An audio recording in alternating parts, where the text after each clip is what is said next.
Hello students, class 7th। आज मैं आपका हिस्ट्री का चैप्टर 10 है ग्रोथ ऑफ रीजनल कल्चर्स। जो अलग अलग क्षेत्रों में संस्कृति का विकास हुआ उसके बारे में हम पढ़ेंगे। The medieval period witness the growth of A rich corpus of literature that accompanied the development of new languages. The conventional view among historians was that the patterns of the Sanskrit language had declined because the establishment of the Delhi Sultanate led to the patterns of Persian. तो ये जो medieval period था उसमें वो गवाह रहा इस बात का कि उस समय लिटरेचर में बहुत ज़्यादा कलेक्शन हुआ, अच्छी उसका लिटरेचर से जो रिटर्न हुआ उसका that accommodate the development of new language. साथ साथ नई लैंग्वेज की डेवलपमेंट हुई। कन्वेंशनल सिंबल्स जो होते थे वो स्टूडेंट्स में बहुत ज़्यादा पॉपुलर थे। संस्कृत लैंग्वेज जो है वो यूज़ हो रही थी, लेकिन अब उसका डिक्लाइन शुरू हो गया था क्योंकि दिल्ली सल्तनत में पर्शियन लैंग्वेज का महत्व शुरू हो गया था। But this period witnessed the growth of a rich corpus of Sanskrit literature.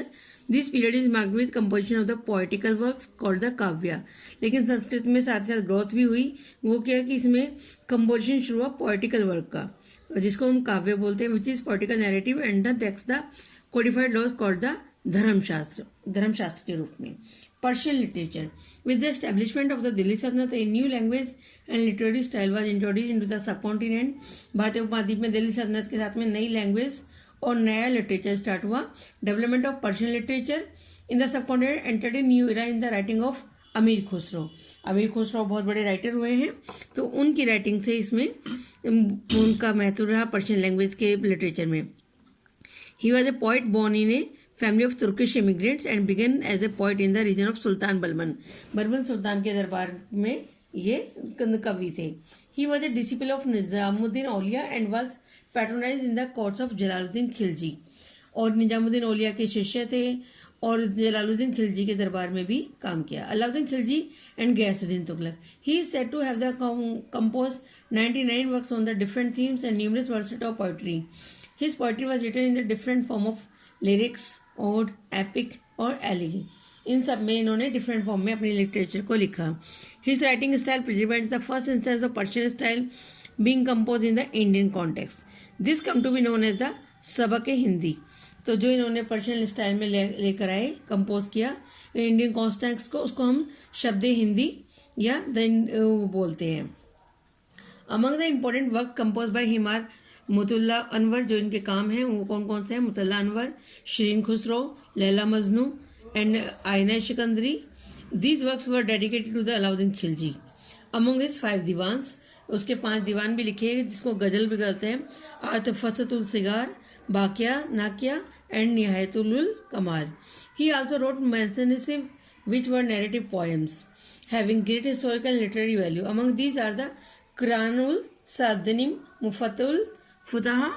तो dealing with the military success जो थी जलालुद्दीन खिलजी की, उनके उसमें उसने बहादुरी के गुणगान करे। तुगलकनामा लिखी जो डिस्क्राइब करती है गयासुद्दीन तुगलक की पावर को राइज होते हुए। एंड द गयासुद्दीन फतह given account of the Alauddin Khilji's context of the south. दक्षिण फतेह को उसकी अलाउद्दीन खिलजी को उसमें लिखा। Among the other important Persian poet was the Sheikh Nizamuddin Hasan was also one of the poet in the court of Alauddin Khilji. His ghazal earned his the title Sayyid of Hindustan. उसकी गजल्स को title दिया गया सैयद ऑफ हिंदुस्तान। ये अमीर खुसरो की पिक्चर दी गई है जो कि दरबार में कवि था। The court chronicles were an important features of the literature during the period of the Delhi Sultanate. Some important of these were the Tabaqatul Nasiri by Minazul Siraj, Futahul Sultan by Isami, and the Futuhut Firozshahi by Firozshah Tughlaq। तो ये सारा literature work भी दिल्ली सल्तनत के time पर लिखा गया। Ziauddin Barani made the most important contribution of the Persian literature during this period. The Tarikh Firozshahi and ए फतवाए जहानदारी उसके इंपॉर्टेंट वर्क थे।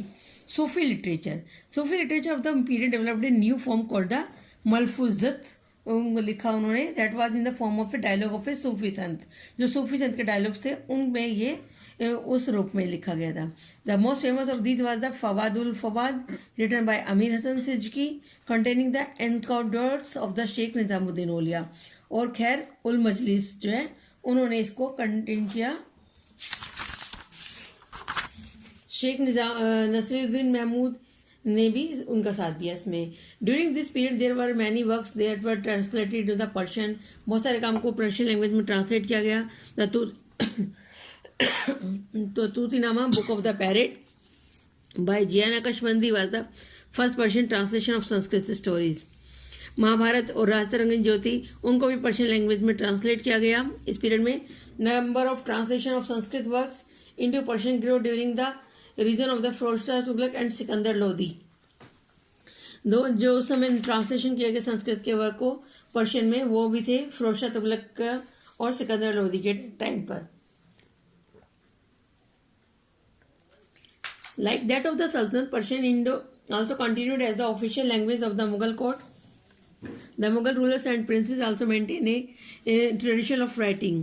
तो दिल्ली सल्तनत के समय में पर्शियन जो थी वो ऑफिशियल लैंग्वेज बन गई थी मुगल दरबार की भी, और मुगल रूलर्स और जो प्रिंसेस थे उन्होंने भी ट्रेडिशन को इसको जारी रखा। First Mughal Emperor Babur himself, a literary figure, wrote his memoirs in Turkish, which was subsequently translated into Persian by Abdul Rahim Khan खाना ने उसको लिखा। बाबर की अपनी जो लिटरेचर था उसको भी। Humayun compose a Persian Diwan.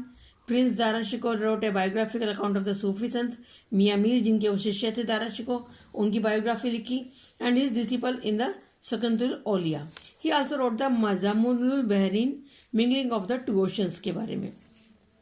There was a new genre of Persian literature known as the Sabk Hindi, जो इंडियन स्टाइल में लिखी जाती थी Persian, created during the period by the Persian poet visiting any and living in the subcontinent. Writers थे उस समय के like Faizi, Urfi, Talib, Ghani Kashmiri and Bedil were among those who benefited from the patrons they received from Mughals. Mughal से इनको बहुत ज़्यादा शय मिली काम करने के लिए। Among the important works of the Faizi was the Tabashir ul Subh. He also authored many translation of the Hindu religious book.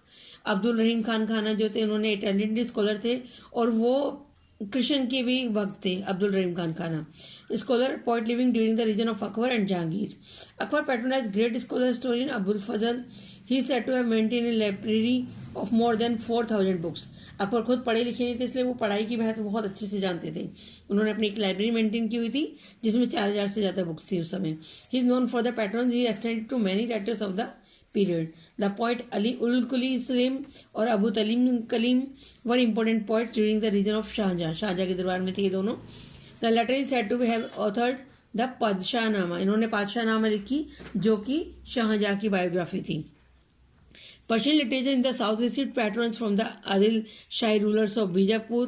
Here Malik Kwami and Mullah Juri were regarded as Iyan. Important Persian poets थे ये भी। कुतुबु Shahis of the Golconda patronized poet like Muhammad Hussain Tabrizi.